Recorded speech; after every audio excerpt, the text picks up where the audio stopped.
Hello बच्चों, आज अपने फिजिक्स का सेकंड चैप्टर स्टार्ट करेंगे। फर्स्ट चैप्टर अपना कंप्लीट हो गया तो सेकंड चैप्टर आज स्टार्ट कर देंगे। ठीक है, तो ये भी आसान चैप्टर है, बहुत ही बढ़िया चैप्टर है। तो इसमें क्या है, सबसे पहले इस चैप्टर का नाम क्या है, गाउस का नियम व उसके अनुप्रयोग। ठीक है, तो हमारी इस चैप्टर की शुरुआत जो होगी वो विद्युत फ्लक्स से होगी। क्या होगी? विद्युत फ्लक्स से।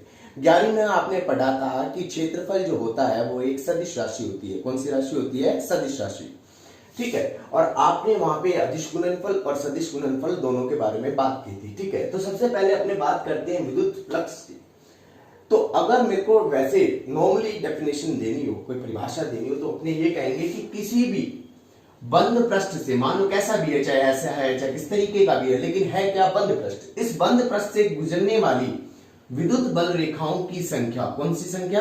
जैसे ये विद्युत क्षेत्र है तो इसकी जो ये बल रेखाओं की जितनी संख्या है वो इसके विद्युत फ्लक्स को डिनोट करती है। कोई भी बंद पृष्ठ, चाहे वो वर्गाकार हो चाहे वो वृत्ताकार हो, ठीक है ना, वलय हो, तो उससे गुजरने वाली विद्युत बल रेखाओं की संख्या जो है वो विद्युत बल फ्लक्स को डिनोट करती है। लेकिन अगर हमें परिमाण के रूप में बात करनी है तो दो स्थितियां उत्पन्न होती हैं। ये तो परिभाषा के रूप में नॉर्मल हो गया, लेकिन अगर अपने परिमाण के रूप में बात करें तो सबसे पहले अपने बात करेंगे एक समान विद्युत क्षेत्र के लिए।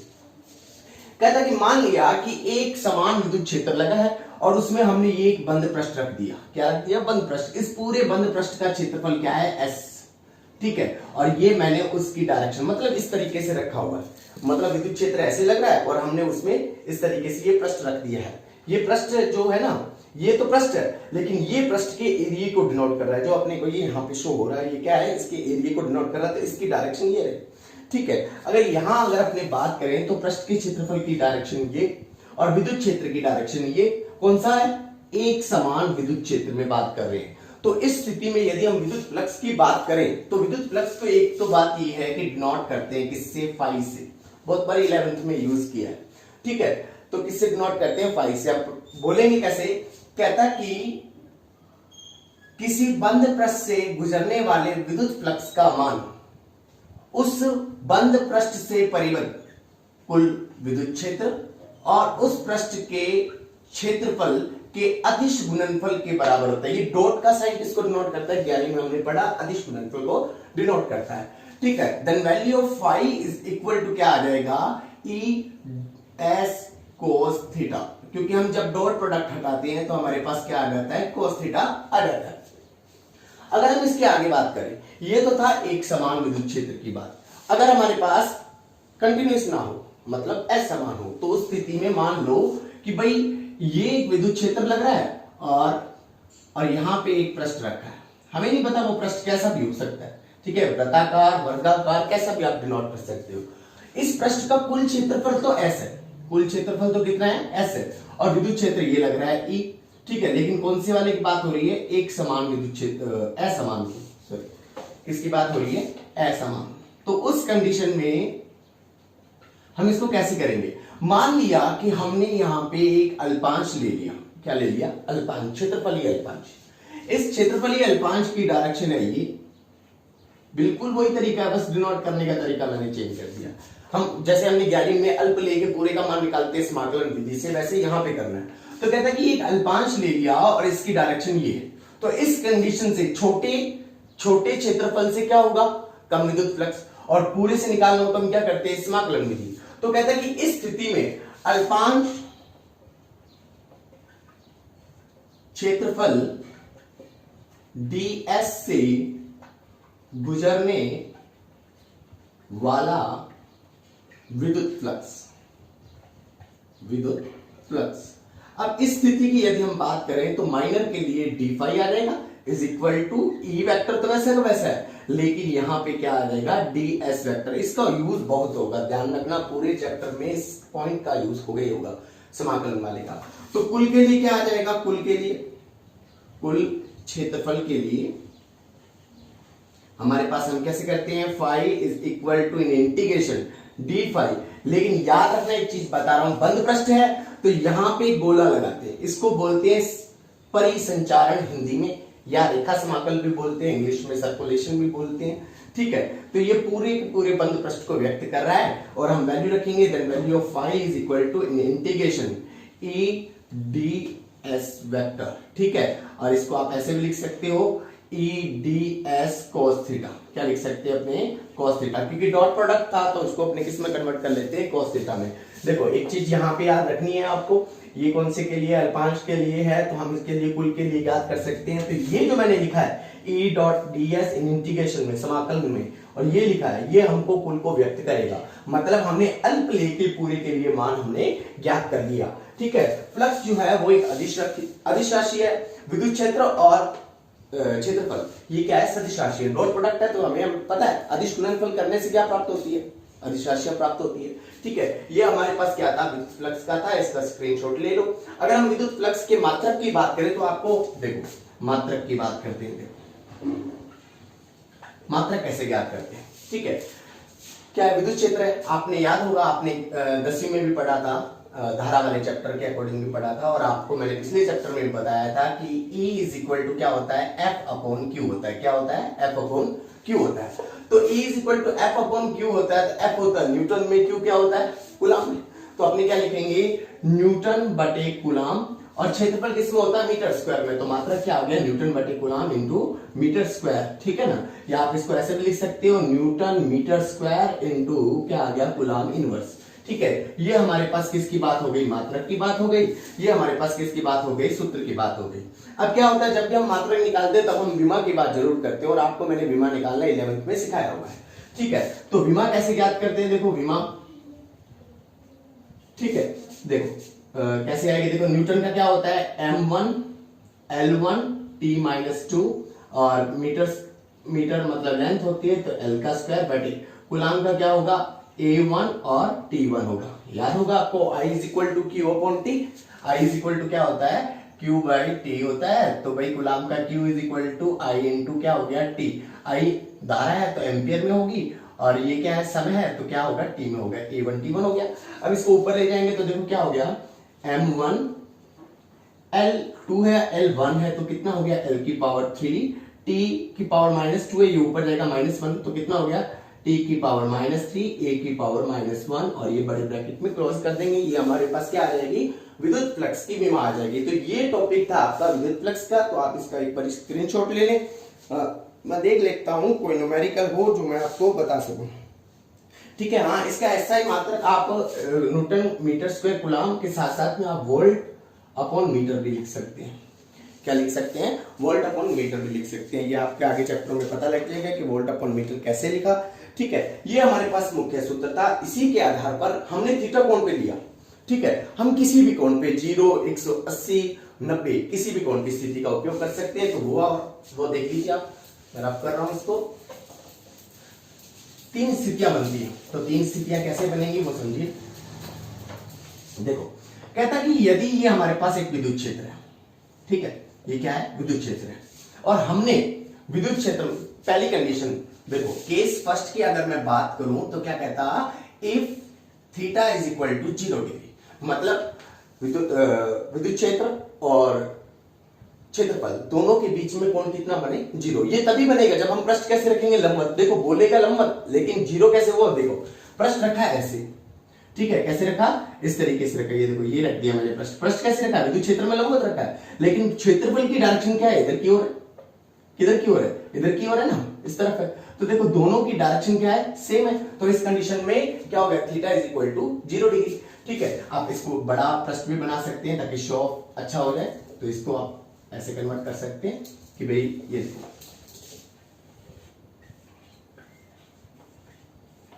ये हो गया E, और इसकी डायरेक्शन भी S की डायरेक्शन ऐसे। आप DS S दोनों से मैंने यूनिफॉर्म के लिए किया है। ठीक है, तो इस कंडीशन में पृष्ठ तो लंबवत है, लेकिन थीटा इज इक्वल टू कितना है, 0 डिग्री। तो उस कंडीशन में निर्गत flux phi is equal to किसके लिए, पूरे सरफेस के लिए क्या हो जाएगा, E वेक्टर डॉट क्या हो जाएगा, S वेक्टर। इसको हम लिखते हैं E S cos थीटा। ठीक है, और cos 0 है तो cos 0 का वैल्यू 1 होता है, तो E S आ जाएगा हमारे पास। यहां लिख लेंगे कि since cos 0 degree is equal to 1 होता है। ठीक है, अब यहां पे इस कंडीशन में बाहर ऐसे निकल रहे हैं, तो इसको इस तरीके में निर्गत फ्लक्स बोलते हैं। क्या बोलते हैं, निर्गत फ्लक्स बोलते हैं। ठीक है। अगर क्या कहता केस सेकंड, इसी के अकॉर्डिंग मैं ले रहा हूं phi is equal to 180 degree, phi is equal to 180 degree, मतलब मैंने इस चीज को ऐसे घुमा दिया, ऐसे घुमा दिया, तो अब मैंने क्षेत्रफल ऐसे पूरा घुमा दिया 180 डिग्री पे, तो क्षेत्रफल की डायरेक्शन ऐसे कैसे हो गई, ऐसे।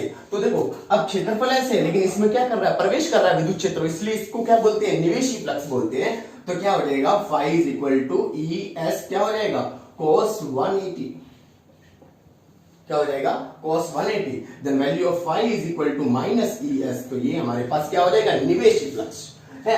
और तीसरी केस थर्ड की बात करें तो कहता कि theta is equal to, theta is equal to कितना आ गया हमारे पास 90 डिग्री, एक चीज यहाँ पे थीटा था, ठीक है, इसको थीटा कर लेना है।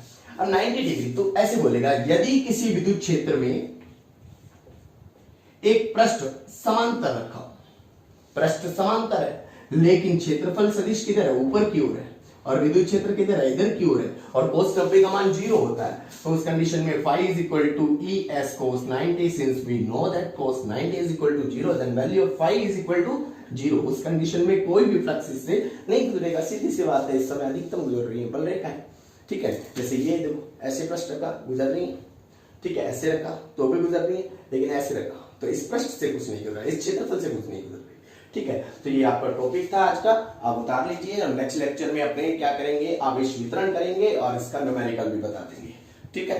तो चलिए भी,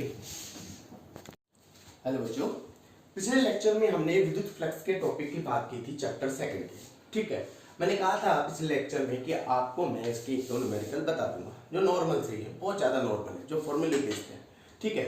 तो इस चीज को कैसे किस तरीके से किया जाएगा वो देखो। जैसे फर्स्ट न्यूमेरिकल जो एग्जांपल है आपका, न्यूमेरिक प्रॉब्लम भी बता दूंगा। तो फर्स्ट एग्जांपल क्या है, विद्युत कोई मान लो विद्युत क्षेत्र है जिसका मान 200 आई कैप प्लस 300 जे कैप वोल्ट मीटर इनवर्स। अब देखो 200 आई कैप मतलब हमें वेक्टर फॉर्म में दे दिया, जो हमने 11वीं में हमने निकाला ना वेक्टर फॉर्म, तो उस तरीके से। वैसे क्या कहता है कि उसमें एक क्षेत्रफल सदिश रख दिया, कौन सा, एस वेक्टर, जिसका वैल्यू कितना है 5 × 10⁻³ जे कैप मीटर स्क्वायर आ गया, ठीक है। तो कहता है कि विद्युत फ्लक्स का मान हमें क्या करना है, यहाँ पे ज्ञात करना है। तो विद्युत फ्लक्स के मान को ज्ञात कैसे करेंगे, देखो चूंकि हम जानते हैं विद्युत फ्लक्स की परिभाषा से फाई इज इक्वल टू क्या होता है, E vector dot D, ds अगर कुल क्षेत्रफल है तो s वेक्टर, वैल्यू रख देंगे फाई इज इक्वल टू ई का वैल्यू कितना है 200 आई कैप प्लस 300 जे कैप, ठीक है।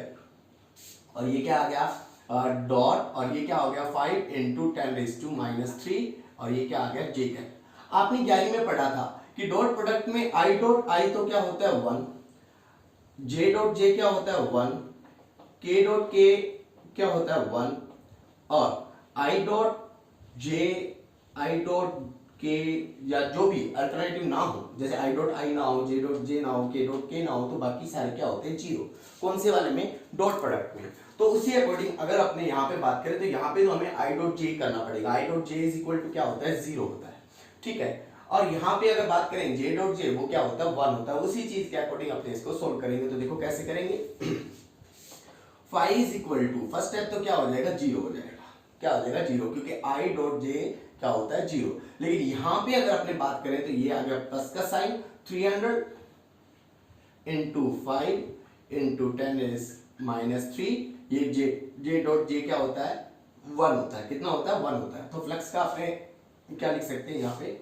यूनिट लिख सकते हैं, ठीक है। Then value of phi is equal to क्या हो गया 300 × 5 1500 हो गए, × 10⁻³ and phi is equal to कितना हो गया 1.5 हो गया, कितना हो गया 1.5, ठीक है, और वोल्ट अपॉन मीटर, ठीक है। ये फर्स्ट न्यूमेरिकल था आपका, वोल्ट इन मीटर में आ जाएगा, सॉरी। तो उस अकॉर्डिंग अपने इसको कर लेंगे। नेक्स्ट न्यूमेरिकल हमारे पास मैंने यहाँ लिख रखा है, बना के रखा है। तो देखो नेक्स्ट न्यूमेरिकल क्या है, क्या कहता है कि एक समान विद्युत क्षेत्र है या असमान हो, हमें कोई फर्क नहीं पड़ता, क्योंकि हमें मेथड पता है, समाकलन विधि का उपयोग कर लेना है। इसमें हमने कहा कि एक बेलनाकार पृष्ठ रख दिया, बेलनाकार है, ठीक है। जैसे ये मेरे पास क्या है, देखो ये बेलनाकार पृष्ठ है, ठीक है, इस तरीके से रख रखा है। अब इस पृष्ठ का क्षेत्रफल इधर की ओर, इस पृष्ठ का क्षेत्रफल इधर की ओर, और इस पृष्ठ का क्षेत्रफल आप कैसे भी ले लीजिए, चाहे इधर लीजिए एलिमेंट, चाहे ऊपर लीजिए, चाहे इधर लीजिए, नीचे लीजिए, पीछे लीजिए, कोई भी लीजिए, लेकिन ये पृष्ठ तो यही रहेगा। तो उसी के अकॉर्डिंग क्या कहता है कि विद्युत क्षेत्र की डायरेक्शन इधर है, इधर की ओर, ठीक है। ये 3 पृष्ठ है, कितने प्रश्न है? 3 प्रश्न है। अब इसको कैसे सोल्व करेंगे? हमारे पास वैल्यू क्या होनी चाहिए? कहता है कि विद्युत फ्लक्स का मान बता दो इसके लिए, तो बहुत आसान मेथड है इसका। तो देखो कैसे, चूंकि हम जानते हैं विद्युत फ्लक्स की परिभाषा असमान चुंबकीय, हमें पता नहीं है असमान विद्युत क्षेत्र है, हमने मान लिया, तो उस कंडीशन में क्या होता है? कुल पृष्ठ के लिए तो होता है E vector dot ds vector, और यहाँ पे कुल पृष्ठ है S1 S2 S3 तीनों को मिला के जोड़ के, तो जोड़ के अगर मैं इन तीनों को अलग अलग कर दूं तो मैं ऐसे लिखूंगा phi is equal to in integration, जब अलग अलग करूंगा तो ये गोला हटा देंगे, परिसंचारण हटा देंगे, क्योंकि हमने इसको क्या कर दिया? अलग अलग कर दिया। तो पहला लिख देंगे अपने E vector dot ds vector, कौन सा? S1। फिर हमारे पास कौन सा आ गया? E vector dot ds vector, कौन से वाला आ गया? S2। और E vector dot ds vector कौन से वाला प्रश्न आ गया हमारे पास? S3 प्रश्न आ गया। देखो मैंने 3 प्रश्न लिए हैं, S1 S2 और S3 ये हमारे पास है। इन तीनों के पास ds ds ds ले लिए, ठीक है। हम डायरेक्शन के अकॉर्डिंग सारा काम करते हैं, ठीक है। अब हमारा अगला काम क्या है? देखो सबसे पहले तो हम इसको cos थीटा के अकॉर्डिंग कन्वर्ट कर लेते हैं। देखो इन इंटीग्रेशन, देखो ये रूल जो होगा, जो आगे का टॉपिक जितने का आएंगे बड़े बड़े टॉपिक, उन सब में ये वाला मेथड यूज हो गई होगा तीनों प्रश्नों का। ऐसे वहां पे भी ऐसे करेंगे, अलग अलग प्रश्न करते जाएंगे। तो देखो कैसे होगा, E ds cos थीटा, कौन सा वाला? S1। E ds cos theta कौन से वाला आ गया? S2। और E ds cos थीटा कौन से वाला आ गया? S3 आ गया। अब मेन चीज, हम एंगल डिफाइन करेंगे। हम लिखेंगे प्रश्न S1 के लिए, अगर मैं S1 के लिए बात करूं तो देखो S1 के लिए क्या है? S1 के लिए ds और E दोनों की डायरेक्शन क्या है? सेम है, मतलब एक दूसरे के समांतर है। E समांतर है ds के, तो theta is equal to 0 degree, ठीक है। सेकंड के लिए S2 के लिए देखें तो देखो E इधर है, ds इधर है तो समांतर, लेकिन क्या है? E लेकिन समांतर तो है, लेकिन यहाँ पे अगर अपने बात करें थीटा कितना है? 180 है। लेकिन तीसरे वाले प्रश्न की बात करूंगा तो देखो ds ऊपर की ओर और E इधर की ओर 90 डिग्री है, तो S3 के लिए क्या आ जाएगा हमारे पास? E perpendicular to ds, then value of theta is equal to 90 degree. cos 90 का मान 0, तो S3 तो डायरेक्टली क्या हो गया भाई? यहाँ से चलते रहो, इसका स्क्रीनशॉट ले लो भाई। वैसे तो बुक में भी होगा, मैंने क्वेश्चन भी बोल दिया, पर आप इधर वाले हिस्से का स्क्रीनशॉट ले लो ताकि मैं इधर वाला इसको सॉल्व कर दूं। तो देखो क्या होगा, उस चीज को कैसे करेंगे? Then value of phi net flux, total flux निकाल रहे हैं, नेट फ्लक्स, कुल फ्लक्स। पहले वाले के लिए क्या करेंगे? देखो E ds cos 0 S1 के लिए, E ds cos 180 किसके लिए? S2 के लिए, और ये हो गया E ds cos 90 किसके लिए हो गया? S3 के लिए हो गया। तो क्या हो गया? E बाहर आ गया, ds का इंटीग्रेशन क्या होता है? S, ठीक है। ये cos 0 का वैल्यू 1, फिर यहाँ आपने ने लिखा प्लस E का E ds का इंटीग्रेशन क्या हो जाएगा? S cos 180 का वैल्यू होता है -1, तो ये हो गया टोटल माइनस, ठीक है। और ये क्या हो गया? 0, तो माइनस प्लस गुना करेंगे तो क्या हो जाएगा? ES और ये माइनस ES कितना आ गया? टोटल फ्लक्स कितना गुजरेगा? 0 गुजरेगा। ये आपका सेकंड न्यूमेरिकल है, इसको आप निकाल लीजिए, ठीक है। तो स्क्रीनशॉट ले लीजिए, ठीक है। और